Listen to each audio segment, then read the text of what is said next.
show you how to analyze your data using Jamovi. So since we will be using the Jamovi app for two variables, we can now have two variables such as column A and B only. We can delete C because we will be using only A and B and C is not needed. So let us delete it. So you just put your cursor on C and then right click and then you delete the variable and confirm. Next, let us rename the variables. Suppose that variable A is a project grade and then variable B is a final grade. So to rename it, you put again your cursor on A and then right click and then choose setup. And then let us rename it as project.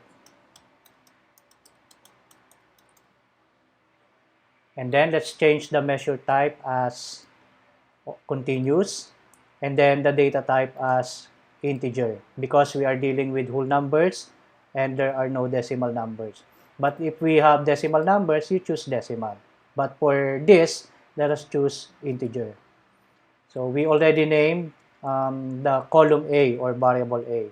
So to rename variable B or column B, let us just click this arrow here. And then let us rename it as final grade. Oh, sorry.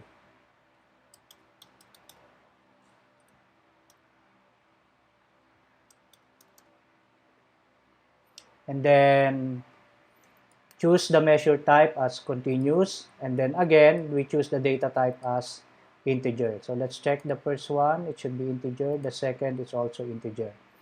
Now, when we are done, let us just click this arrow up button to hide this option. And then after you rename the variables, we can now input the values given. Suppose these are the values given.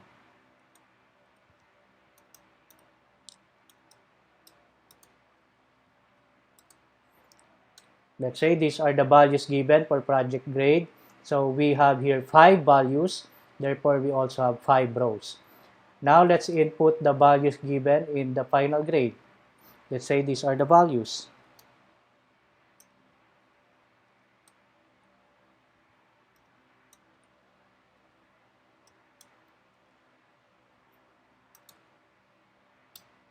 Okay.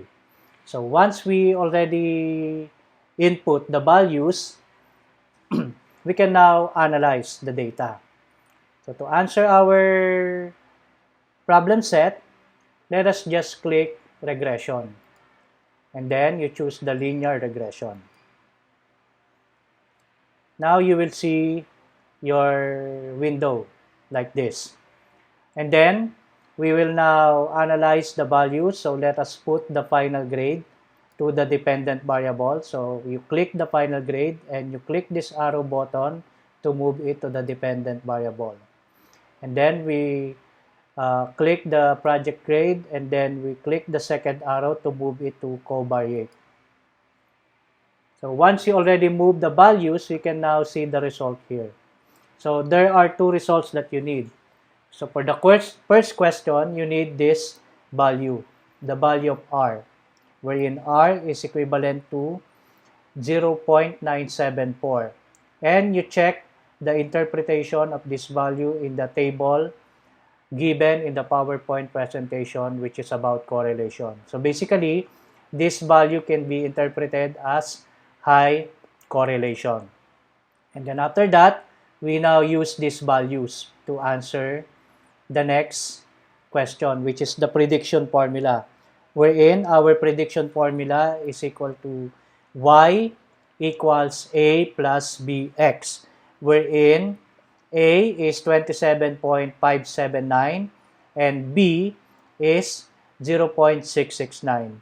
So when you put it in the formula, you can write as y is equal to 27.579 plus 0.669x, and that will be the second answer. Again, it should be y is equal to 27.579 579 plus 0.669x.